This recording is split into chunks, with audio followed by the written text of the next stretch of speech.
Hello, welcome to the channel. I want to play No Rest for the Wicked, okay? If you don't know what that game is, that's okay because I'm here to talk to you about the game. I like to make these videos and talk to you like you're one of the homies who has never heard of the game, or you might have heard it and you have slight interest in the game. Me, I'm just going to go free reign and talk about what I know about the game and give my input on it. So this game is called No Rest for the Wicked. It is done by the people who've done Ori and the Blind Forest. If you've never played Ori and the Blind Forest, then you are missing out on a great Metroidvania type game. I recommend playing that game. It's really good. It's a staple in that genre. Check it out. It's pretty difficult. But that's beyond the point because this is not an Ori video. This is a No Rest for the Wicked video. And I must tell you, I seen this gameplay and I seen the trailer and I seen the little showcase that they had. And I was really excited about this game. Why am I excited about the game? Because it's like the aesthetic behind it. Everything in the game is like made by hand. Art is not AI generated or procedurally generated or anything like that. These people put their heart and soul into this kind of game.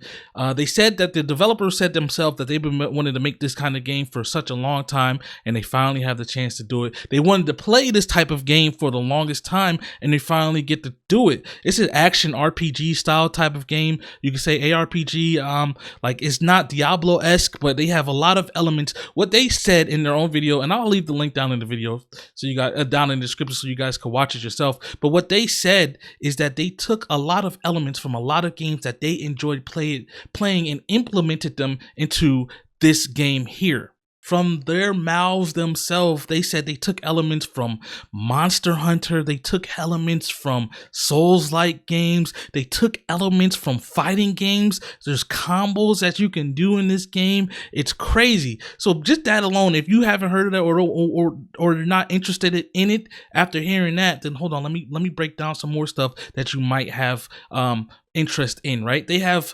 exploration, right? Who doesn't like exploring in video games? I know there's some people who really don't like exploring in video games, but they have exploration, and I don't even think that's one of the biggest things that they have in this game. But you can explore in this big open world. It's not even that big, I don't think. I don't know. We have to wait to find out. But it is a nice open world that you can explore in, right? And they said they didn't want to just have these huge fields and stuff. Like you have to traverse up and down and left and right and through this world. It's like it looks real like cluttered a little bit, but there's a lot going on, and it's not, the camera's not directly above you, it's like diagonal in the back, and you can see a lot more than you can see in the actual regular ARPG type of game. And if you want examples, I'm talking about like Diablo, Last Epoch, and Path of Exile type games. And you can tell by watching the trailers that they did put a lot of detail and love into making this world, and I'm excited to get my hands on it. It will be released on consoles as well, but it's also coming out April 18th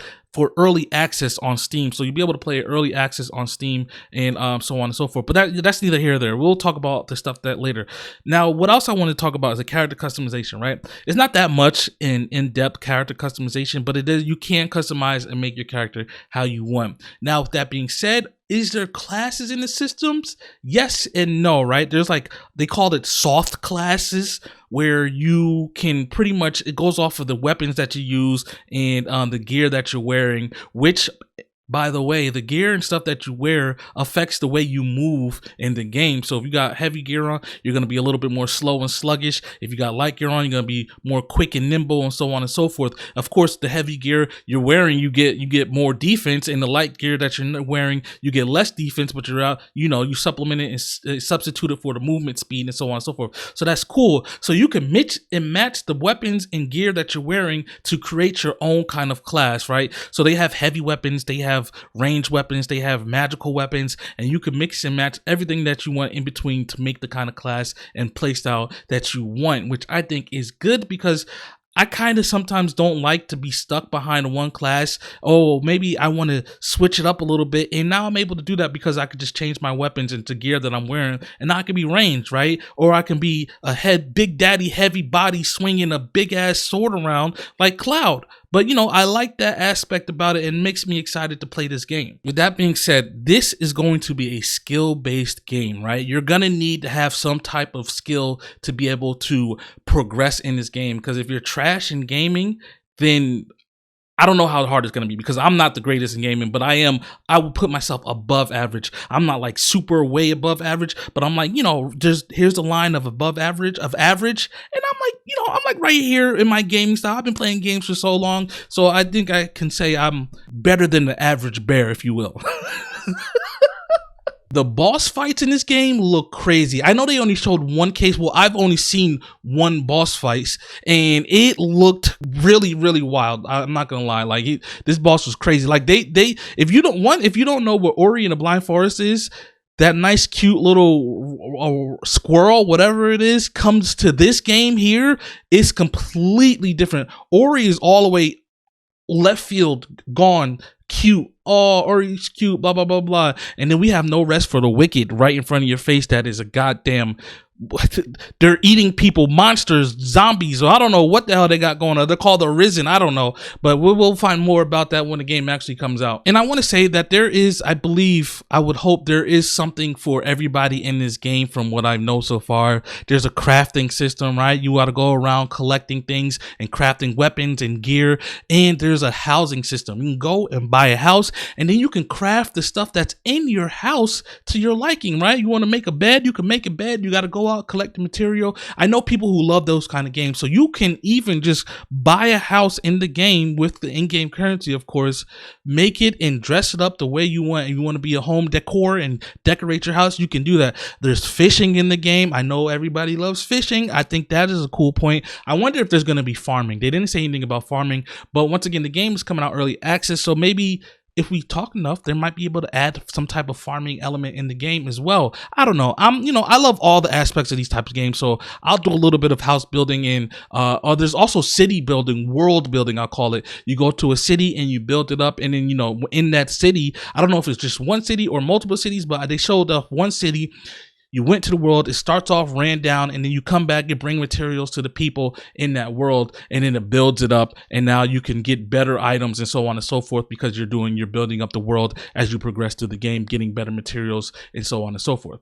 So they're implementing this new system that I've never heard of in the type of game, but it's called the Alive system, whereas if you travel somewhere in the world, you go to that place, you clear it out, do whatever you got to do, you leave, and then later on when you come back, it's something almost completely different, but it's not changed so much. You might have like different enemies, so it's always going to keep you on your toes. So maybe you go to the world, you find a chest in this one spot, located in this one spot. You come back later, the chest is not in that spot; it's in a whole different other spot. I guess you can say it's procedurally generated, but they said that the game is not procedurally generated, and they're calling it the Live system. So I don't know. We just have to wait and see. I don't know if people are going to be nitpicky about that, or maybe I'm just completely botching it and I don't know what I'm talking about, and that could be a case too because half the time I'm in here I don't know what I'm talking about. I just start rambling.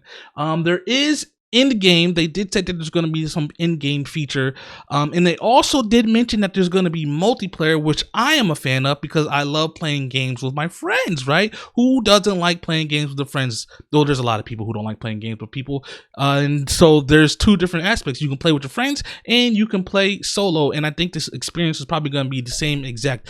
They didn't showcase anything really with the multiplayer, but they did mention that it's going to be in the game. I don't know if it's going to be in the early access, but there's multiplayer, so there is to be excited about that. And then they did say that there's going to be in-game content already when the game comes out in early access. So that's good to know and good to hear that they're putting a lot of time and effort into this game. But yeah, I don't want to take up too much of your time. Let me know down in the comments below if you're excited and want to play No Rest for the Wicked for like me, and let me know if this video, I don't know. We just start rambling. All right, well, I'm out of here. I'll catch you guys in the next one. I'm out of here. Peace. Ultra!